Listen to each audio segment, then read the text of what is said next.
40 निकाल लावण्यात आलेले आहेत आणि अशाच निकालांवर भारतीय जनता पक्ष विजयी झालेला आहे.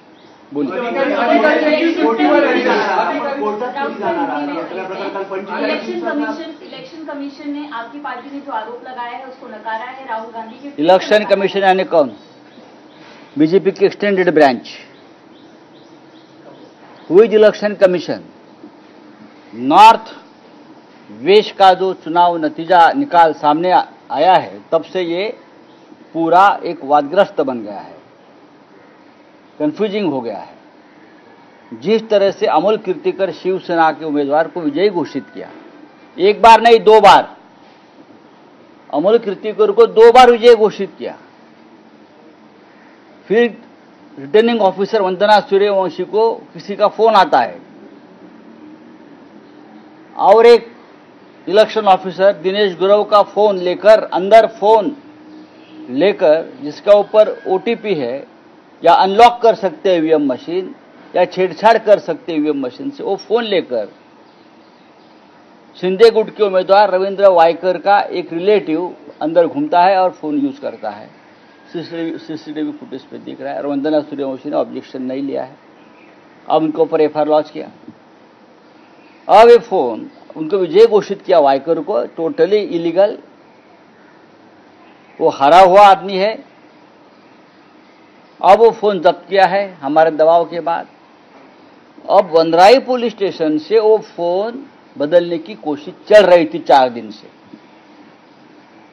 मेरी जानकारी है वहां के जो पुलिस अफसर है राजभर उनको छुट्टी पर भेज दिया क्योंकि वो जांच कर रहे थे. कोई नया अफसर लाके अपना रखा है. कोई सातारकर नाम का एक रिटायर्ड पुलिस ऑफिसर जो वायकर के रिश्ते में है, वो वहां 4 दिन से कुछ डील कर रहा था वनराई पुलिस स्टेशन में. ये इस देश का ऐसा चुनाव का निर्णय है कि देश में ऐसे कितने चुनाव क्षेत्र में इस प्रकार से जो 100 या 1000 के दायरे में हार जीत हुई है, वो सभी क्षेत्र में उस प्रकार से चुनाव के नतीजे अपने कब्जे में लेने की कोशिश हुई है प्रशासन के माध्यम से. और मुंबई का नॉर्थ वेस्ट का चुनाव परिणाम उसका एक ज्वलंत उदाहरण है किस प्रकार से चोरी मारी लूटमार की गई. मुख्यमंत्र्यांचं म्हणणं की जिथं निवडून आले आमचा हा आरोप नाही, आम्ही हा आरोप केलेला नाही. नॉर्थ वेस्ट संदर्भातलाच हा आरोप आहे.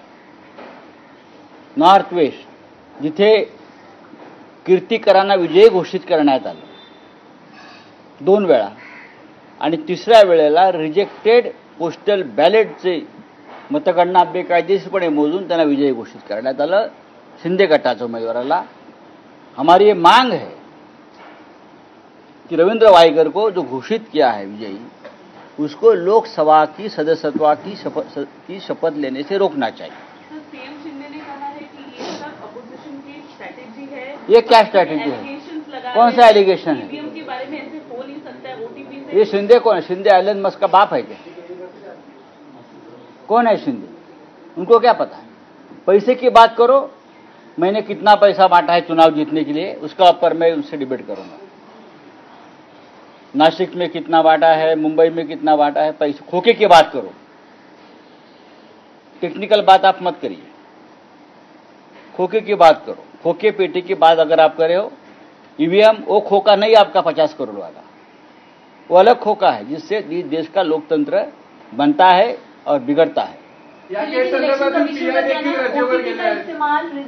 झूठ बोल रहे हैं. ये बीजेपी की एक्सटेंडेड ब्रांच है. इलेक्शन कमीशन यानी कौन? वंदना सूर्यवंशी. आप उनका पूर्व इतिहास देख लीजिए.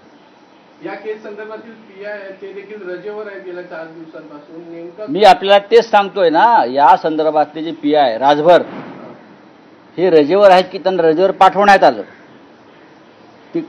तो ज्या प्रकारचा तपास करत त्यांनी फोन जप्त केला, फोन जप्त केल्यावर त्यांना रजेवर पाठवण्यात आलं. कोकणात बाळासाहेबांनी शिवसेना वाढवली.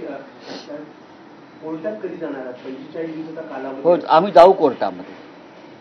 आम्ही सगळे मार्ग निवडणूक आयोगापासून कोर्टापर्यंत सगळे मार्ग आम्ही हाताळणार आहोत. आणि उत्तर पश्चिमचा जो निकाल आहे तिथे शिवसेनेचाच उमेदवार विजयी झाला आणि तो कोर्टाच्या माध्यमातून सुद्धा विजयी होईल याच्याविषयी आमच्या मनात शंका नाही. कोकणात बाळासाहेबांनी शिवसेना वाढवली आणि त्या कोकणातच शिवसेना संपली असं वक्तव्य जाहीरपणे नारायण राणे करतात. हे महाशय फक्त 48,000 मतांनी जिंकून आले पैसे वाटून. त्याचे व्हिडिओ क्लिप्स आहेत. हे कशा प्रकारे ह्यांचे लोक पैसे वाटत होते घराघरात. आपल्याकडे मुंबईला पेपरची लाईन टाकतात ना, तर दुधाची लाईन टाकतात ना, तसे पैशाची पाकिटं घरामध्ये पेपरच्या लाईनसारखे कसे टाकत होते त्याचे व्हिडिओ समोर आल्यावरती या माणसानं आपलं तोंड उघडू नये, फार एक्सपोज होतील. आपल्याला मंत्रिमंडळात स्थान का मिळालं नाही याच्यावर त्यांनी चिंतन करावं. कोकणची जनता बरोबर आहे, यावेळेला आम्हाला यश मिळालं नाही, पण फार कमी फरकानं आमचा तिकडे पराभव झाला. पैशाचा वारेमाप वापर झाला, यंत्रणेचा वापर झाला. हा आरोप नाही, हे सत्य आहे. हे सत्य. नारायण राणे यांचा विजय हा फक्त 48,000 मताने झाला. नारायण राणे यांना 4,48,000 मतं मिळाली आहेत आणि विनायक राऊत त्यांना साधारण 4 लाखाच्या वर मत आहेत. याच्यापेक्षा एक जोरदार लढाई काय असू शकते? आपण काय 5-6 लाख मताने जिंकलात कोकणामध्ये एकतर्फी? बोला. सर, मुख्यमंत्री म्हणतात की फेक नेरेटिव्ह सेट करण्यात आला होता, मोदी हटवणार होता. अहो, एकनाथ शिंदे हेच फेक आहेत. ज्या राज्याचा मुख्यमंत्री फेक आहे त्याने फेक नेरेटिव्हची भाषा करू नये. नरेंद्र मोदी यांनी गेल्या 10 वर्षात फक्त फेक नेरेटिव्हच सेट केले आणि गेल्या 2.5 वर्षापासून एकनाथ शिंदे, देवेंद्र फडणवीस या राज्यामध्ये फेक नेरेटिव्ह सेट करत होते. त्याचा पराभव झाला. त्या फेक नेरेटिव्हचा पराभव झाला. थँक्यू.